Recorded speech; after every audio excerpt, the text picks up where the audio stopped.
He wasn't sure what his next move should be. He didn't like conflict, but he knew he'd have to confront him. He had lived in this neighborhood for years and felt at peace, but now he came to put an end to his tranquility.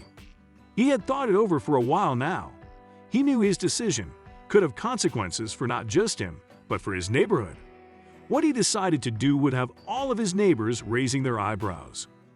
Oliver Lynch lived in Osceola County, Florida, for more than 25 years and had never found himself in a dispute.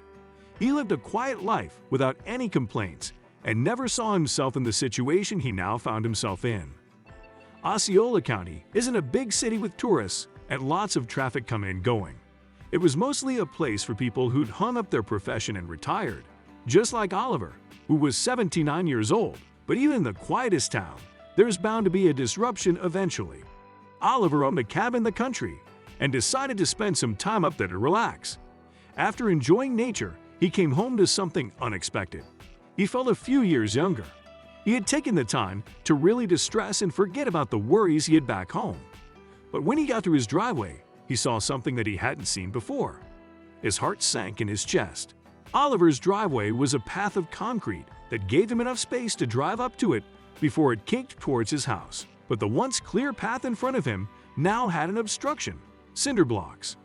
He just barely managed to drive in between the cinder blocks before reaching his house. Now that he was inside, he figured who did this to his property. They would have to answer his questions. Oliver was a man of action, so he wanted to fix this problem himself. He went outside and tried to clear the obstruction on his own. After repeated attempts, he knew it was no use. The cinder blocks weren't going anywhere. Had the block been cemented in place? Why would anyone have done this to him? Then a thought came to him that gave him a lump in his throat. Next door to Oliver had always been a lot. It was empty for as long as he could remember, and some people even said that it was haunted. Some people even said that someone was buried on the property. Oliver didn't care much for superstitious rumors and had assumed that someone finally bought the lot. Maybe he had put the blocks to separate the properties. But why were they right in the middle of his concrete path? Oliver was oblivious as to who had purchased the lot. He had no idea how he would contact the owner. But then a revelation came to him. The lot was being worked on, and as time went on, more construction men came in to build the property. More heavy machinery appeared too, and Oliver couldn't help but wonder who the owner of the lot was. He needed to contact them and find out. Someone working on the property must know who the owner is, right? He made his way over the cinder blocks and onto the property. He hoped that the men there could answer his questions. After asking the man in charge about the owner, he finally had it: the owner's phone number. But he didn't know that this dispute was not going to be fixed so easily. Oliver walked back into his house and typed the number into his phone. Soon, the phone was ringing, and the longer it rang, the more uncomfortable he felt. He didn't like confrontations and had lived his life avoiding them. The neighbor eventually answered, and Oliver stammered out his complaint about the cinder blocks. But Oliver didn't expect him to be so unreasonable. The neighbor told him that his property line was where the cinder blocks stood and he wouldn't move them. Oliver felt anger inside him that he hadn't felt for a long time. Oliver was caught off guard by the man's rudeness. What was he to say now? Oliver had built the driveway himself and had lived there peacefully for a quarter of a century. The man hung up on him, and the problem still hung in the air. Oliver knew he had to do something. He needed to find a way of getting evidence that it was his property, but he had to act fast. Oliver searched extensively through his files to find the property records, which was not an easy task considering he bought the house more than 2 decades ago. Hundreds of boxes later, he stumbled across the one he had been looking for. Finally, he found them. Finally, he had proof, but was it too late? As Oliver read through the files, he savored his victory. The records stated he was entitled to 2 adjacent 12-foot driveways. He then drove to the Osceola County offices to corroborate the information and was told the records were accurate. But there was one more problem. Osceola County told Oliver that, despite proof that he was entitled to that piece of land, they couldn't force his neighbor to remove the cinder blocks. He would have to hire a surveyor to settle the dispute or take his neighbor to court. Oliver didn't want to do either of these, so he tried talking to his neighbor again. But the man wouldn't even pick up his phone. So Oliver decided to catch his attention in a way he couldn't avoid. Oliver contacted his local TV station WFTV and told them of his ordeal. The station decided to air a story on the dispute and headed to his neighborhood to interview him. As soon as the TV crew arrived at Oliver's home ready for a tell-all story about his neighbor from hell, Oliver knew he was doing the right thing. He had to make his neighbor pay. After all, he was in the wrong, right? "I have little fight left in me, and I hate to see somebody bulldoze over me," he told the TV show. What's he going to do with these extra few yards of concrete? His plight worked, at least with the public. As soon as the story aired, all the locals were on Oliver's side, but without this case.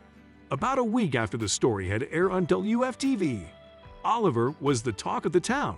Everybody had seen the story on television, but he still hadn't heard from his neighbor. But then one day, Oliver's neighbor came to see him. Given his past interactions with the man, Oliver didn't have high hopes for this encounter. Oliver watched as his neighbor walked up to his drive to his front door.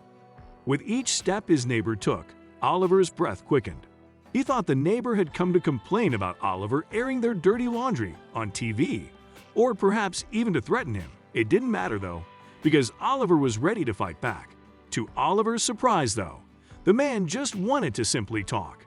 He asked Oliver to show him the property records and explained to him that he had never intended to cause such a scene. He wasn't that type of neighbor. He genuinely thought that piece of land belonged to him.